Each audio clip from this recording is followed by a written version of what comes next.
आपल्या महिलांसाठी या वर्षीची थीम आहे आणि ज्याला कॅम्पेन म्हणजे काय प्रचार करायचा आहे, गिव्ह टू गेन.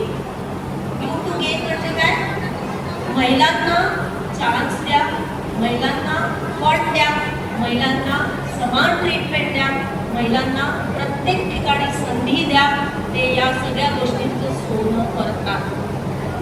म्हणून यावर्षी महिलांच्या हक्काचे संरक्षण करणे, त्यांना न्याय मिळवून देणे, केवळ चर्चा न करता कृती करायची आहे आणि त्यांना आर्थिक स्वावलंबी बनवायचं आहे. राईट. आता वळते मी माझ्या विषयाकडे. सगळ्यांचं लक्ष आहे. आपण कार्यक्रम झाल्यावर खूप चुकल्या करू. ती कशी दिसत होती, पाहणं कोणत्या रंगाची साडी घातली, आपण हे नंतर बोलू. चालेल? ओके. आता मला एक गोष्ट सांगा, तुम्ही जेव्हा घरी जाता आणि घरी गेल्यावर जेव्हा घरच्यांना सांगता आज मला बरं वाटत नाहीये, माझं ना अंग दुखतंय, डोकं दुखतंय, घरचे काय म्हणतात तुम्हाला? नाटकच करते, तुमचं नेहमीच आहे. सासूच्या समोर काम करायचं काम पडलं, त्याची तब्येतच खराब होते. बरोबर? ठीक आहे. बरं, आता आपण नैनाताईंना विचारू. नैनाताई, तुम्हाला बरं नसलं आणि तुम्ही घरी गेल्या आणि घरच्यांना सांगितलं आज मला बरं नाही आहे, काय म्हणतात घरचे? आराम करून घे, काम बाजूला प्रमाणे आराम करून घे. छान. आता नगराध्यक्ष म्हटल्यावर नवरा काय म्हणणार आहे? आरामच काय म्हणणार आहे? शहरात यायची परमिशन नसेल ना. ठीक आहे. सगळ्यांचेच नवरे आराम कर, गोळी घे.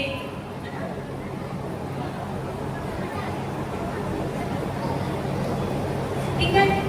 मग जेव्हा आपण घरी जातो आणि असं म्हणतो आज माझ्याशी कोणी बोलू नका, आज अपना सटक गया है, 2 घंटा मेरे से कोई बात नहीं करना, बिलकुल कोणी माझ्याशी आज बोलायचं नाही आणि आपणही बोलत नाही, घरचे काय म्हणतात?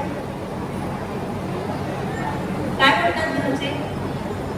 बघा, मी काय विचारलं, तुमच्या शरीराला बरं नाहीये, तुम्ही घरी गेले, तुम्ही सांगितलं आज मला बरं वाटत नाहीये, घरचे काय म्हणतात? गोळी घे, आराम कर आणि गोळी घे, आराम कर. ठीक आहे. जेव्हा आपण घरी जाऊन हे सांगतो, इकडे बघा, जेव्हा आपण घरी जाऊन हे सांगतो की आज मला बिलकुल जागेवर नाहीये, माझं मन नाहीये, तर घरचे काय म्हणतात? नाटकं करते म्हणते का? घरचे काय म्हणतात सांगू? काय झालं? कोणी काय म्हटलं? कोण आहे तो? मला सांग. काम बंद कर, नोकरी सोड, बस घरी, मी तुला सगळं आणून देतो. नाही तर मला सांग, मी येतो. कोणी तुला टेन्शन दिलं? अरे दमानं घ्या, दमानं घ्या. कारण मानसिकतेला महत्व नाही, मानसिक आरोग्याला महत्व नाही. शारीरिक आरोग्याला जितकं महत्व आहे तितकं मानसिक आरोग्याला महत्व नाही. आणि हेच मी तुम्हाला आज सांगायला आलेली आहे. मानसिक आरोग्य म्हणजे काय? कोणी मला सांगेल? माहिती देऊ तुम्हाला?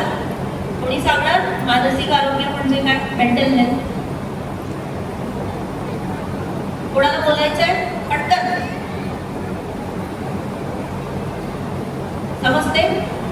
मानसिक आरोग्य म्हणजे काय? हो की नाही? पटकन उत्तर द्या. समजते का? तेव्हा मानसिक आरोग्य म्हणजे पागल कोणी नाही. ठीक आहे. मानसिक आरोग्य, शारीरिक आरोग्य म्हणजे काय? आपल्या शरीराला रोग नसणे म्हणजे शारीरिक आरोग्य. आणि मानसिक आरोग्य म्हणजे काय? आपल्या मनाला रोग नसणे. ठीक आहे.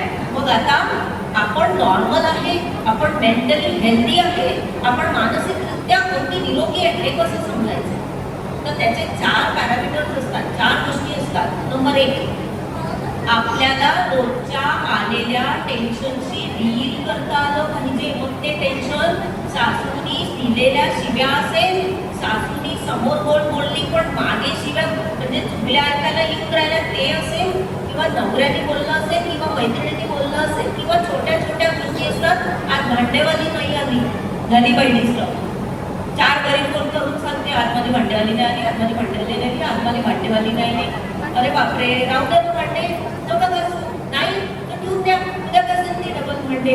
पण ते आपण किती सकाळपासून त्याचं टेन्शन असते, भांडेवाली नाही आली, भांडेवाली नाही आली, भांडेवाली नाही आली. ठीक आहे. सो पहिला पॅरामीटर आहे की आपण आपल्या रोजच्या टेन्शनशी डील करता आलं पाहिजे, ते सॉल्व्ह करता आलं पाहिजे. दुसरा पॅरामीटर आहे आपल्या क्षमता आपल्याला ओळखता आल्या पाहिजे. माझ्यात काय चालू आहे, माझ्यात काय वाईट आहे, मी काय करू शकते आणि मी काय नाही करू शकत हे ओळखता आलं पाहिजे. आणि नंबर 3, आपण प्रॉडक्टिव्ह असलं पाहिजे. नुसतं स्वयंपाक करायचं आणि घरात बसायचं याला काही अर्थ नाही आहे.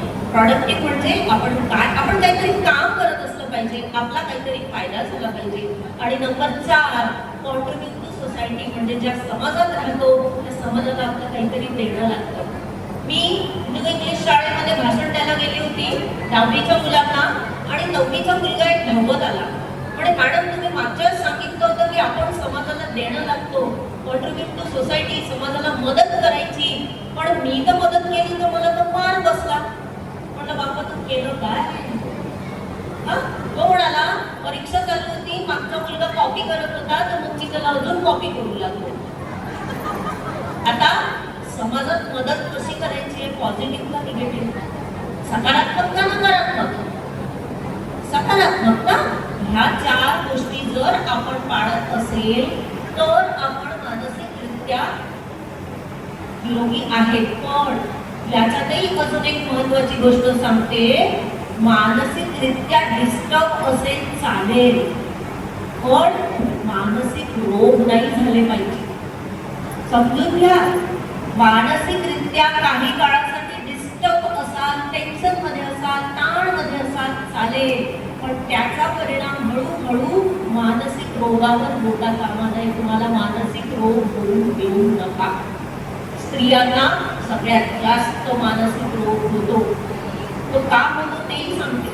ठीक आहे. त्याच्यामुळे आजपासून आपण प्रण घ्यायचे. सगळ्यांनी हात समोर करा. आज आपण शपथ घेणार आहे. मी, माझं मन, माझं शरीर अत्यंत निरोगी, शुद्ध आणि निर्मळ ठेवण्याचा पूर्णपणे प्रयत्न करीन. नक्की? पक्का? ओके. मी येऊन विचारेन एकेकाला. ठीक आहे. आता काय करायचं? स्त्री सक्षम झाली पाहिजे, खूप सक्षम. स्त्री अशी असते, स्त्री तशी असते, महिला अशा असतात, महिलांच्या पूजा करायच्या असतात, हे सगळं ठीक आहे. पण ती सक्षम कशी होणार हे कोणी नाही सांगत. बरोबर? आता ती सक्षम कशी झाली पाहिजे तर तुम्हाला एक साधी गोष्ट सांगते. त्या सक्षम होण्यासाठी सगळ्यात पहिल्यांदा शारीरिकरित्या आणि मानसिकरित्या नॉर्मल पाहिजे, हेल्दी पाहिजे, हेल्दी. ठीक आहे. आता हेल्दी कसं राहायचं ते टिप्स सांगणार आहे मी आज. बरोबर? सगळ्यात पहिल्यांदा तुम्हाला एक गोष्ट सांगते. एका गावात एक साधू बाबा जातो आणि त्याचं प्रवचन असतं आणि तो भागवतचं प्रवचन करायला गेलेला असतो. पहिल्या दिवशी गावात पोहोचतो आणि गावात गेल्यानंतर तो म्हणतो आज मी पोहोचतोय, आता मी एक पत्र टाकतो आणि ते पत्र पोस्ट करतो. म्हणून तो घराच्या बाहेर निघतो. तिथे काही मुलं खेळत असतात टायर. त्या मुलांना विचारतो की बेटा इथे पोस्टचा डब्बा कुठे आहे, मला मी पत्र टाकायचं आहे. तो मुलगा त्यांना रस्ता सांगतो, सरळ जा, आडवं जा, सरळ जा, तिथे उजवीकडे जा, तिथे एक झोपडी आहे, त्या झोपडीमध्ये तुम्हाला पोस्टचा डब्बा दिसेल, तिथे तुम्ही ते पत्र टाका. साधूबाबा जातात आणि अर्ध्या तासाने वापस येतात. तो मुलगा म्हणतो काय झालं तुम्हाला, पत्र का नाही टाकलं तुम्ही? म्हणते बेटा मला पोस्टचा डब्बाच नाही दिसला आणि ते पोस्ट ऑफिसही नाही दिसला. तो मुलगा म्हणतो ठीक आहे मी येतो तुमच्यासोबत. तो टायर खेळत खेळत त्या साधूबाबांना घेऊन जातो आणि पत्र टाकतो आणि मग ते वापस येतात. साधूबाबा त्यांना म्हणतात की खूप धन्यवाद बेटा, एवढ्या बिझी शेड्यूलमधनं तू वेळ काढून मला अगदी रस्ता दाखवला, घर दाखवलं, पोस्टचा डब्बा दाखवला, मी पत्र टाकलं, खूप छान. मी तुला खूप काही देऊ शकत नाही, पण एक काम करू शकतो. आज माझा सेशन आहे पहिला भागवतचा, पहिला दिवस आहे, मी आज तिथे पहिल्यांदा बोलणार आहे, तर तुला मी VIP पास देतो, माझ्या जवळ येऊन बसशील आणि माझं प्रवचन ऐकशील. मुलगा विचारतो, साधू बाबा आज तुम्ही कशावर बोलणार आहे? साधू बाबा म्हणतात, मोक्ष की राह कैसे ढूंढे. मोक्ष माहिती आहे? मोक्ष म्हणजे आपण सगळं काही केलेलं आहे जीवनात, आता मला कशातही मत नाहीये, आता मी छान आनंदाने करू शकतो. ठीक आहे, कुठलीही अपेक्षा न करता आनंदाने मी करू शकतो. मुलगा खूप हसतो, लोटपोट हसतो, पोट पकडून हसतो. साधू बाबाला समजतच नाही का बरं हसतोय. साधू बाबाला विचारतो, साधू बाबा विचारतो त्या मुलाला, बेटा तू का हसतोय? मुलगा म्हणतो, जो आदमी इतने छोटे से गांव में एक पोस्ट का बॉक्स नहीं ढूंढ सकता, वो क्या मुझे मोक्ष दिलावा दिखाएगा. ही गोष्ट याच्यासाठी सांगते, स्वतःला ओळखा. सेल्फ अवेअरनेस आपण ज्याला म्हणतो, स्वजाणीव. स्वतःला ओळखा, मी काय आहे, माझ्यात काय चांगल्या गोष्टी आहेत, माझे स्ट्रेंथ काय, माझे वीकनेस काय, मी का बरं रडते, मला का बरं इतकं राग येतो, माझ्या जीवनाचा उद्देश काय आहे, माझ्या भावना कशा आहेत, ह्या माझ्या चांगल्या भावना आहेत की वाईट भावना आहेत, माझ्या वर्तनाने लोकांना त्रास होतो का, माझं वर्तन कसं आहे आणि मला जीवनात काय करायचं आहे, हे शोधणं सगळ्यात पहिल्यांदा स्वतःला जाणून घ्या. हे जाणल्याशिवाय मी कधीच पुढे जाऊ शकत नाही, हे लक्षात ठेवा. आणि स्वतःला जाणणे म्हणजे लोक आपल्याकडे कशी बघतात हे पण समजलं पाहिजे आणि आपण आपल्याकडे कसं बघतो हे सुद्धा कळलं पाहिजे. की मी स्वतःकडे कशी बघते, पॉझिटिव्ह बघते की निगेटिव्ह बघते, की मी स्वतःला फक्त शिव्या देत राहते, मी अशी नाही, मी तशी नाही, मी तशी नाही, ही मी छान आहे आणि मी काही करू शकते. पहिले स्वतःला ओळखा, तुमच्यातले गट्स ओळखा, तुमच्यातले निगेटिव्ह ओळखा, तुमच्यातले त्यानंतर त्याला निगेटिव्ह भावना असतात त्या ओळखता आल्या पाहिजे, भावना ओळखता आल्या पाहिजे. बरोबर. आता नंबर 2चा पॉइंट सांगते. सगळ्याच बायांना चिंता होते की नाही, होते की नाही? बरं, टेन्शन येतं की कोणी असं आहे का की त्याला टेन्शन नाहीये? हात वर करा त्याला टेन्शन नाहीये. सगळ्यांना टेन्शन नाहीये. अब जिसका पति समीर कुड़ावार, उसको किसका डर है भाई? साहेब तर नाही डरत ना तुमच्यापेक्षा? साहेबांना टेन्शन येतं का? श्रद्धाताई, साहेबांना टेन्शन येतं का? विचारा. ठीक आहे, आता श्रद्धाताई एक वेगळे आहेत, त्यांना टेन्शन येत नाही. राईट? टेन्शन हे सगळ्यांनाच येतो, पण टेन्शन आलं पाहिजे का? नाही. किती जण म्हणतात आलं पाहिजे? हात वर करा बरं.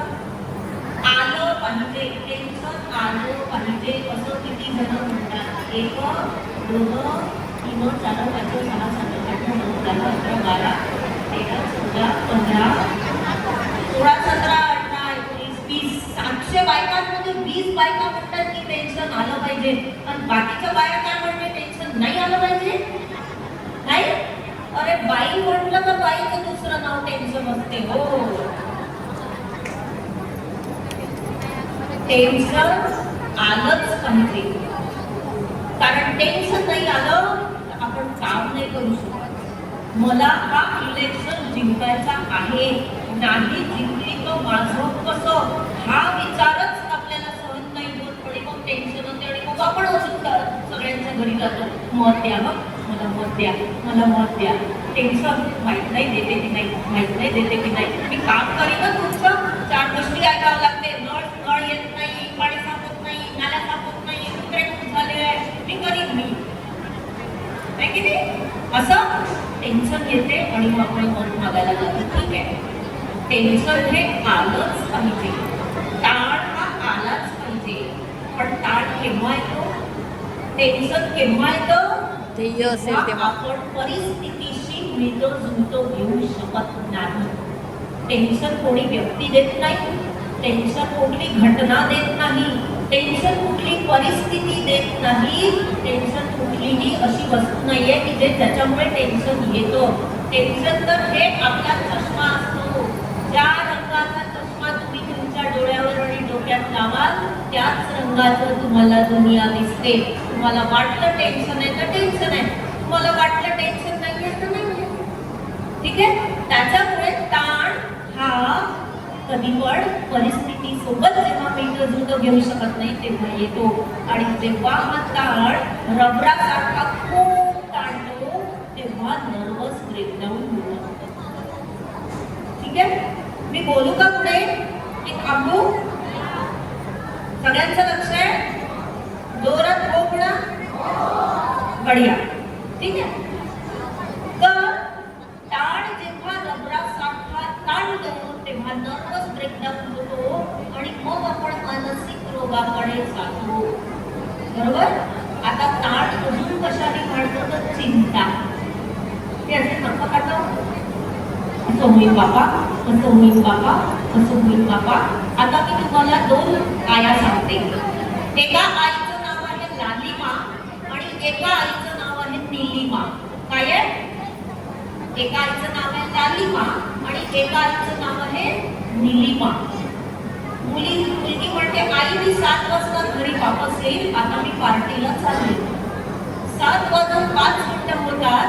लालिमा नावाची ती आई असते ती घड्याळ बघते आणि म्हणते अरे बापरे अजून पोरगी घरी नाही आली, 7 वाजले.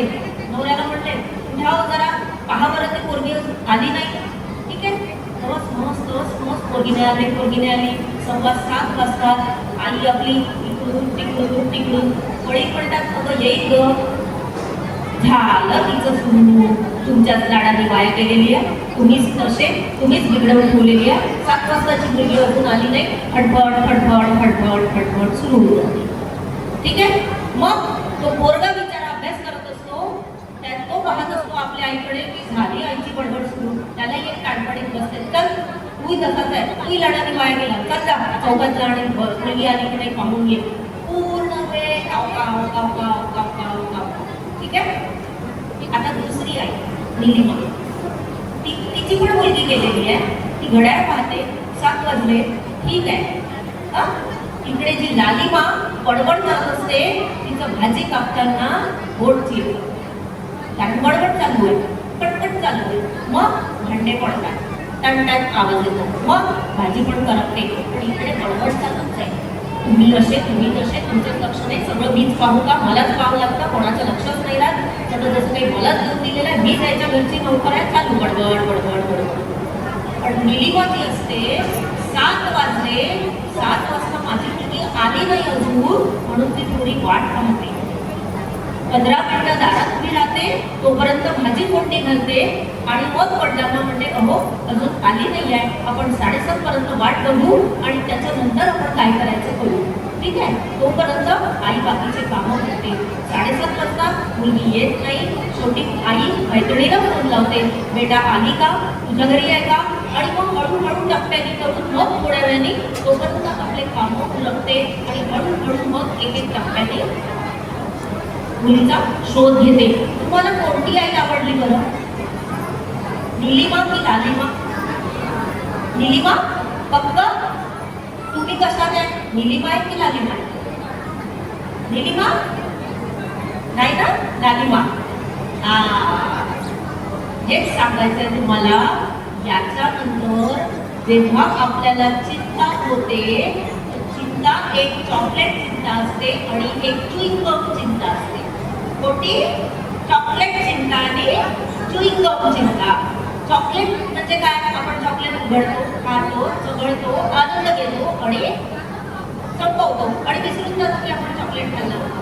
पण च्युइंग गम खाल्ल्याबरोबर चाव रसही निघून जातो तरी चाव. लालिमा म्हणजे बघा आणि निलिमा म्हणजे चॉकलेट चिंता.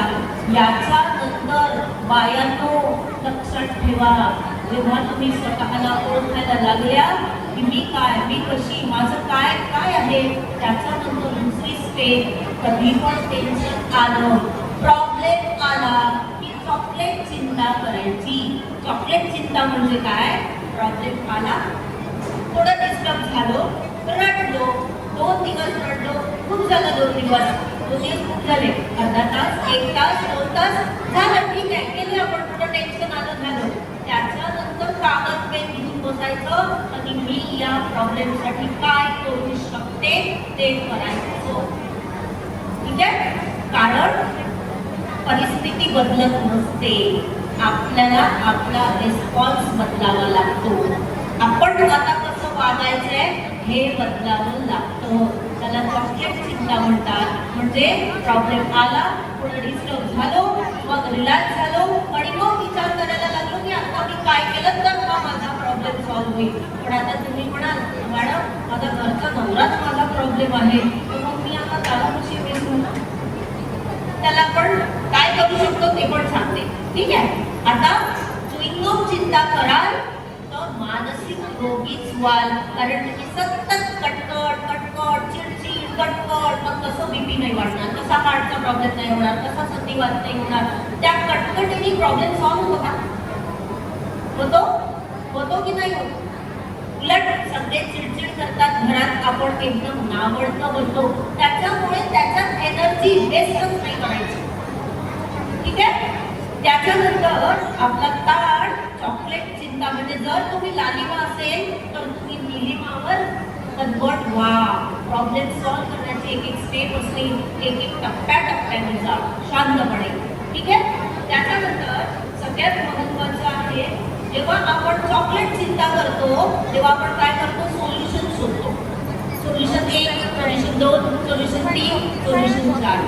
जर त्या सोल्युशन काय होणार आहे जास्तीत जास्त नसेल समजत, कोणाला तरी विचारा, हे बरोबर आहे का? ठीक आहे, हे मी करू का? बरोबर असेल तर ठीक, नसेल तर काय होणार आहे जास्तीत जास्त चुकेल. काय होणार आहे त्यांनी? जर आपण चुकलो, निर्णय घेण्यात चुकलो, वागण्यात चुकलो, तर काय कोळसकर मॅडम तुम्हाला काय फाशीची शिक्षा देणार आहे का? नाही, कारण निसर्गाचा हा नियम आहे, चुका आणि शिका. काय आहे? जोरात सांगा, चुका आणि शिका. चूक ही माणसाकडनंच होते, गाढवाकडनं होत नाही.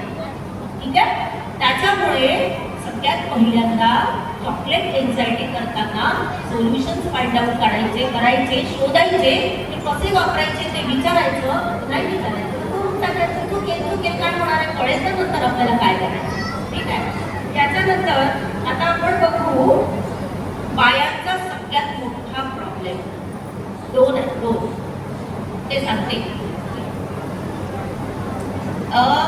सगळ्यात स्वार्थी शब्द या पूर्ण जगातला सगळ्यात स्वार्थी शब्द कोणता आहे सांगू शकाल का? Which is the most selfish word is this in this world?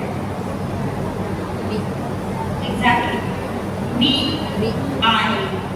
हा सगळ्यात स्वार्थी शब्द आहे. कसा सांगते?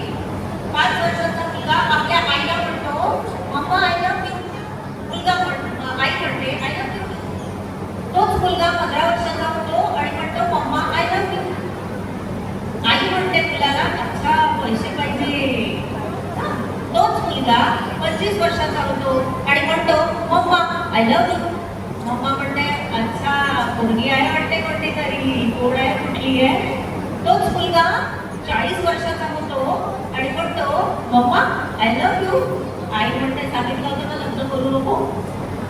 तोच मुलगा 60 वर्षाचा होतो आणि म्हणतो मम्मा आय लव्ह यू. आई म्हणते मी कुठल्याही कागदावर सही करणार नाही. मी, माझे पैसे, माझी गर्लफ्रेंड, माझं घर, माझी इस्टेट, माझी इच्छा. बायांचे भांडणं होतात सतत. मला असं वाटत होतं, मी का म्हणत होती, मला असं वाटत होतं. अरे हो, पण लोक तुमच्या अपेक्षा पूर्ण करायला जन्माला नाही येत. People are not born to fulfil your expectation. लोक तुमच्या अपेक्षा पूर्ण करायला जन्माला येत नाही. त्यांना जसं वाटते ते तसं करतात, तुम्हाला जसं वाटते ते तसं करावं लागेल. कळली ही गोष्ट? अपेक्षा या होतातच, त्या होणेच आहे. शेवटी आपण माणूस आहे, पण त्या अपेक्षा लॉजिकल आहे का इलॉजिकल आहे? मी मी जर वैशालीला फोन केला तर वैशालीने मला रिप्लाय करायलाच पाहिजे. हा जेव्हा क येतो ना तेव्हा प्रॉब्लेम येतो. त्याच्यामुळे आपण अपेक्षेचा मोठा घेऊन चालतो पूर्ण वेळ. अरे अपेक्षा होतात पण समोरच्या व्यक्तीला तर सुद्धा कळलं पाहिजे ना की ती आपली जरी इच्छा असली तरी त्या समोरच्याची मर्जी आहे का, त्या समोरच्याला ते करायचं आहे का की नाही करायचं आहे. ठीक आहे. त्याच्यामुळे आपल्या ज्या ओव्हर एक्सपेक्टेशन्स आहेत, अति अपेक्षा आहेत, यांना जरा जमिनीवर आणायचं. दुसऱ्यांना त्यांच्या शूजमध्ये उभं राहून पहिले बघायचं की आपण जी अपेक्षा करतोय ती त्यांच्यासाठी महत्वाची आहे. कारण प्रत्येक जण हे आपापलं आयुष्य जगत असतो. बरोबर. त्याच्यामुळे त्याला जसं वाटतं तसं होईल. आता दुसरी महत्वाची गोष्ट, माणसं ही बाया भावनिक असतात. काय असतात? भावनिक असतात. आणि माणसं हे प्रॅक्टिकल असतात, कन्क्लुजन ओरिएंटेड असतात. ते तुमच्यासारखे भावनिक नसतात पण ते थोडेसे प्रॅक्टिकल विचार करतात. कसे? समजा तुम्हाला बरं नाही आहे, ठीक आहे. समजा श्रद्धाताईंना बरं नाही आहे आणि श्रद्धाताईंनी समीर भाऊंना फोन केला, अहो आज मला बरं नाही वाटत आहे. मग समीर भाऊ काय म्हणते? समीर भाऊ काय म्हणते? श्रद्धाताई जाऊन येता थांबा ना आता होऊन जाऊ द्या. बरं नाही वाटत तुमच्यात माहिती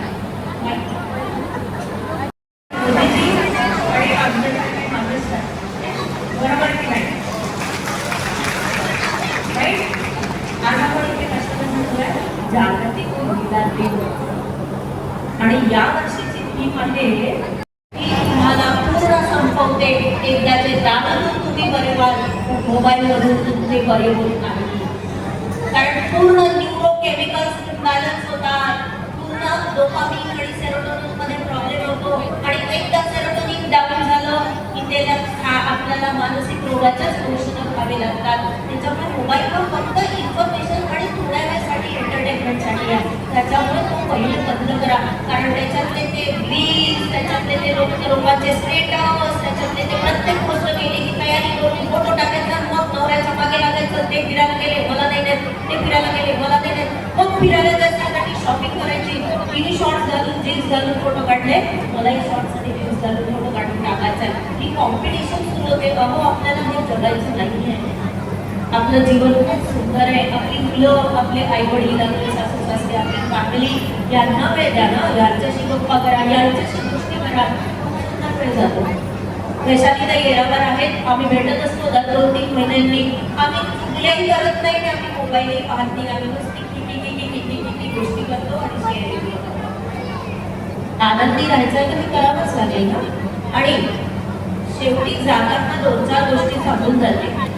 चुकल्या सगळे करतात. पहा मी मंचालाही कव्हर केलाय. सगळ्या चुकल्या करतात. जोरात सांगा हो की नाही? हो. चुकल्या करायला आवडतं ना? जन्मसिद्ध अधिकार आहे तो पायांचा. हो. किती आवडतं? पण सगळ्यात चुकीची खूप गोष्ट आवडतं है ना? चुकल्याने मानसिक स्वास्थ्य पूर्ण खराब होतं. घाणेरडी सवय चुकल्या करणे. लोकांना कोणती सवय असते ना. नित्यकाचे घर असावे शेजारी. मानसिक स्वास्थ्य पूर्ण चुकल्याने खराब होते. तो बाईचा जन्मसिद्ध अधिकार आहे. ठीक आहे. पण त्या किती करायच्या? 10 बायका असल्या, 2 बायका गेल्या, उरलेल्या 8 बायका मोठी आली शहाणपणा सांगणारी. आत्ता तर होती तर खूप शहाणपणा सांगत होती. मी सांगते हिच्या गोष्टी. मग त्या 8 मधल्या 2 गेल्या, 6 उरतात. ह्याही कशाच आहे गो? ह्या काय सांगतात? मग उरलेल्या 6 मधनं अजून 2 गेल्या की 4 उरतात. आणि त्या म्हणतात अगं मी तुम्हाला सांगते किती प्रॉब्लेमॅटिक आहे. ठीक आहे. सो चुकल्या आपल्याला करायच्या आहे. पण त्या किती? काय चुकलं, काय बरोबर आहे हे आपण सांगितलं, हे आपण त्याच्यावर चर्चा केली की तो टॉपिक तिथे थांबवा. 2-2, 3-3, 4-4 तास त्याच्यावर चुकल्या करू नका. कारण की शेवटी ते तुम्ही घाण, दुसरा किती घाण आहे हेच दाखवत असतात. त्याच्यामुळे साई चरित्र अमृत जर तुम्ही वाचलं असेल तर त्याच्यामध्ये साईबाबांनी सांगितलेलं आहे, जो निंदा करतो तो झाडीत बसलेल्या डुकरासारखा. येस. थोड्या वेळसाठी चर्चा करा. काय काय चुकलं काय नाही ते समजून घ्या, थोडंसं गंमत करा. ठीक आहे, तिचं कळलं माझं कळलं, झालं, विषय बदला. चक्रत बसू नका, कारण की दुसऱ्यांच्या जीवनावर घाणेरडी चर्चा करायचा अधिकार तुम्हाला दिलेला नाहीये. आपल्या आयुष्यात खूप प्रॉब्लेम्स आहेत, पहिले त्याच्याकडे बघा. लोकांना तीच गोष्ट आहे, आपल्याकडे बघत नाही, दुसऱ्यांचं सावडत बसतात. तत्वज्ञान स्वतः कोरडे पाषाण. त्याच्यामुळे चुकल्या थोड्याशा करायच्या, जास्त करायच्या नाही. तोच वेळ आणि तीच एनर्जी स्वतःला आर्थिक सक्षमतेकडे न्यायचो. आर्थिक म्हणजे काय? पैसा, इकॉनॉमिक. बायांनो, सगळ्यात पहिल्यांदा नवऱ्याचा पगार किती आहे? घरी गेले गेले विचारू नका, मॅडमनी सांगितलंय नाही तर शिव्या बसेल. हळूहळू माहिती काढा, पगार किती आहे, तुम्ही गेल्यावर मला पेन्शन किती मिळेल, माझ्या LIC किती आहे, आपले सेव्हिंग्स किती आहे, हे माहीतच पाहिजे. कारण सिच्युएशन सांगून येत नाही, कोणतीही कुठलीही परिस्थिती येऊ शकते. त्याच्यामुळे पैशाचं मानसशास्त्र तुम्हाला आलंच पाहिजे. नंबर 2, बचत गटाच्या बाया. बचत गटाचं लोन 1 लाखापासून 20 लाखापर्यंत मिळतं, बरोबर आहे? ठीक आहे, 1 लाखापासून 20 लाखापर्यंत मिळतं. चांगल्या मैत्रिणींसाठी मी माझ्या नावावर तुझं लोन काढून देते, मी माझ्या नावावर तुला लोन काढून देते. आणि मग तुम्ही फसता. पहिले तर कमिटमेंट घ्यायची समोरच्या माणसाची की बाबा मी हे लोन तुला काढून देते, कारण तुझी परिस्थिती नाही आहे, प्रॉब्लेम मध्ये आहे, पण हे तुला भरावंच लागेल. ते संमती असेल, लिहून दे मला, लिहून दे, आणि तशी 4 चष्मदीत गवा ठेव, तरच हा कारभार करा. नाही तर करू नका. तुम्ही नवऱ्यासाठी लोन काढता आणि तुमचा नवरा त्या पैशांनी दारू पितो आणि तुम्हाला लोन भरत बसावं लागते. आणि मग वाईट डिसिजन घ्यायची वेळ येते, आत्महत्या करायची वेळ येते. त्याच्यामुळे हा मूर्खपणा करू नका. आणि जर बचत गटामधनं जर तुम्ही काही करत असाल तर ते आपल्या नावावर करा. नाहीतर तुम्ही घर बांधायला लोन काढता, घर नवऱ्याच्या नावावर करता, है ना? गाडी घेण्यासाठी लोन काढता, बिझनेस करायला, धंदा करायला लोन काढता आणि धंदा तुमच्या नवऱ्याच्या नावावर करता. अरे असं करू नका. एक अजून महत्वाची गोष्ट आहे, आपल्या मुलींच्या लग्नाला खूप खर्च करायचा नाही. अगदी वाजवी खर्च करायचा. कारण मुलीला स्त्रीधन ना माहेरकडून मिळतं प्रॉपर्टी आणि ना सासरकडून मिळते. ती एकटी थोड्याफार सामानासोबत नवऱ्याकडे जाते आणि मग तुम्ही तर लग्नात खूप पैसा खर्च केला, नका करू. तोच पैसा तुम्ही तिच्या नावाने सेव्हिंग ठेवा की उद्या जर हिला घराच्या बाहेर काढलं तर माझ्या मुलीजवळ तिची सेव्हिंग पाहिजे. माझ्याकडे एक मुलगी, अतिशय छान मुलगी आहे, 1 वर्षाचं बाळ आहे. तिला नवरा, मी तुम्हाला सांगू नाही शकत, त्या भाड्याच्या व्यसनामध्ये फसलेला आहे. हे सांगितलंच नाही, फक्त दुनियाला दाखवायसाठी लग्न केलं आणि 50 लाख रुपये खर्च केला त्याच्या वडिलांनी. किती? 50 लाख. कशाला म्हणतात तो 50 लाख? आणि आज ती पोरगी डिवॉर्स घेते कारण अत्यंत भाड्याच्या व्यसनामध्ये तो मुलगा फसलाय. बरोबर? मुलींचं लग्न व्हायच्या आधी त्यांना प्री मरायटल काउन्सिलिंग करायचंच. लग्न का करायचं आहे, त्याचे उद्देश काय असतात? लग्न हे नवऱ्यासोबत होतं का? लग्न हे पूर्ण फॅमिली सोबत होतं. तुला काय केलं पाहिजे, तुला काय नॉलेज असलं पाहिजे, तुझा पैसा सेव्हिंग असला पाहिजे आणि प्रत्येक स्त्रीनं हे पायावर उभं असलंच पाहिजे. मग आता उभं असलं पाहिजे म्हणजे काय करायचं? काय करायचं सांगा बरं. एक तर शिक्षण असं घ्यायचंय की ज्याच्यामुळे आपल्याला नोकरी मिळेल. ठीक आहे, आता समजा आपण शिक्षण नाही घेऊ शकत आहे, तर या वर्षीची थीम असती आहे की आर्थिक सक्षमता ही प्रत्येक स्त्रीमध्ये आलीच पाहिजे. आणि म्हणून त्यांना गिव्ह टू गेट ही संधी दिलेली आहे की तिला संधी द्या आणि ती मग त्याचा फायदा करेल. त्याच्यामुळे तसंही सरकारने तुमच्यासाठी खूप साऱ्या योजना केलेल्या आहेत. मुख्यमंत्री रोजगार निर्मिती कार्यक्रम आहे, महिला स्वयंसिद्धी व्याज परतावा योजना आहे, प्रधानमंत्री मुद्रा योजना आहे, अन्नपूर्णा योजना आहे, महिला समृद्धी योजना आहे, उमेद नावाचा बचत गट माहिती आहे ना तुम्हाला? उमेद नावाचा बचत गट काही चालवतात, सेल्फ हेल्प ग्रुप आहे आणि अशा बऱ्याच आहे याचा फायदा घ्या. ठीक आहे. स्वतःसाठी पैसे जपून ठेवा, कोणाच्याही भरोशावर राहायचं नाही. आणि मला फक्त शेवटी एक बायांना विचारायचं आहे, बचत गटाच्या तुम्ही बाया काय काय काम करता? कुठला बिझनेस करता? कुठला बिझनेस करता? बचत गटाच्या किती बाया इथे? ऑलमोस्ट कुठला करता?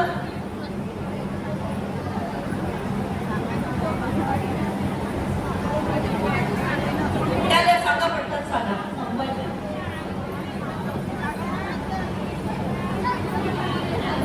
Very good. पार्लर चालवतात आणि काही बायका पापड, लोणची, मसाला, चटण्या, माऊली माता मंदिरामध्ये माऊली भजन बचत गट त्यांनी सुरू केलं 3 वर्षापासून. मला एक आता क्लास आहे, वंडरफुल. ठीक आहे. पाककृती, कलाकृती, मेहंदी, पार्लर, अजून काय करू शकतो त्यांना?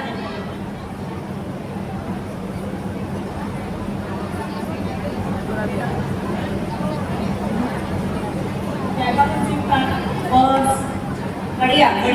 शोच्या वस्तू, वंडरफुल.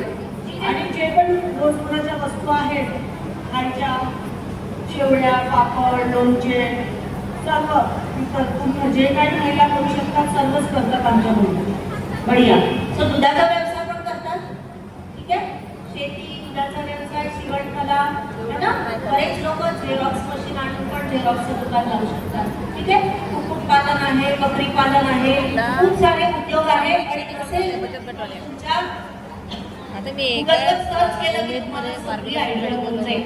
पण घरात बसून. एक बाई 3 आता व्यवसाय आपण सगळ्यात पहिल्यांदा बचत शपथ घेतली होती, आता दुसरी शपथ घेऊ. रेकॉर्ड हात समोर करा. माहिती पाहिजे ना ऐकायला. मी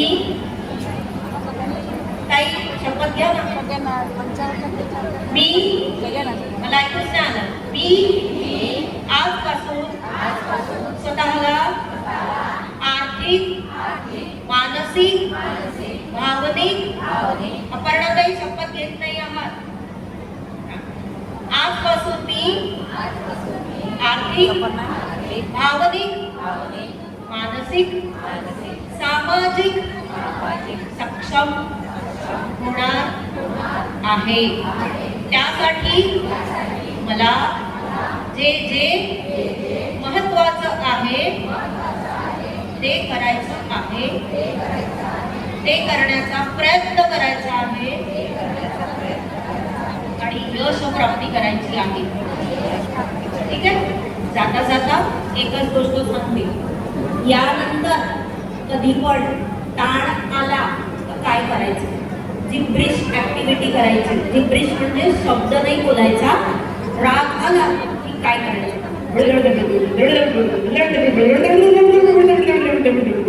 करा बरं, सांगा मला. जीप टाळूला लावून सांगा मला कसं करतात. ठीक आहे. आता एकमेकांची पेअर बनवा बरं. दोघी पेअर. आपली पेअर निवडायची आहे. पहिले स्टेजवर कसं करायचं? किंवा आपली जीभ आहे ना टाळूला लावून ठेवायची. म्हणजे राग आला ना जीभ टाळूला लावून ठेवते. आता तुम्हाला आपल्या जोडीदाराशी गोष्टी करायच्या पण शब्द नाही बोलायचा. करा. मला आवाज आला पाहिजे. आवाज मला सगळे दिसतात, मागचे पण दिसतात. नाही तर मी येईल का तिथे?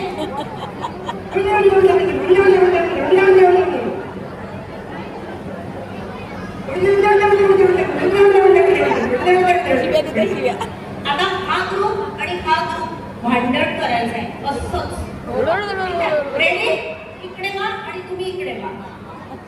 राईट? ठीक आहे. सुरू करायचं. 1 2 3 स्टार्ट.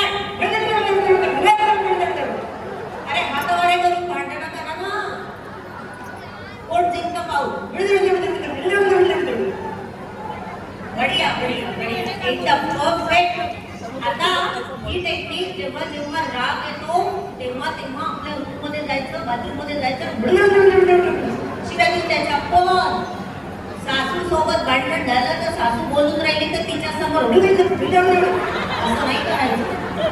आता नाही तर तुमचा बॉस रागवला तर बॉस समोर नवरा भांडून राहिला तर नवरा समोर नवरा समोर चालते काय रडत जास्तीत जास्त पालक झाली. पण आजचा दिवसा नंतर टेन्शन घ्यायचं नाही. जाताना एकच शेवटची गोष्ट सांगते की श्री कृष्णाला किती बायका होत्या? 16,108 होत्या. ठीक आहे. आता काय झालं? कृष्णाची एक बायको आली आणि म्हणाली, कृष्णा तुला मी कशी वाटते? कृष्ण म्हणाला, तू तो मेरी जलेबी आहे. दुसरी बायको आली म्हणाली, कृष्णा मला सांग ना रे मी कशी वाटते? अरे तू तो मेरी बर्फी आहे. तिसरी, चौथी, पाचवी सगळ्या सुरू झाल्या. कृष्णाने सगळे गोड पदार्थांचे नाव घेतले. तू तो मेरी बर्फी आहे, तू तो मेरा लड्डू आहे, तू तो मेरा श्रीखंड आहे, तू तो मेरा ये आहे, वो आहे, बासुंदी आहे. आणि हा निरोप गेला चुगल्या करणाऱ्या असतात ना, आग लावणाऱ्या दासी, त्यांच्या थ्रू कोणाकडे?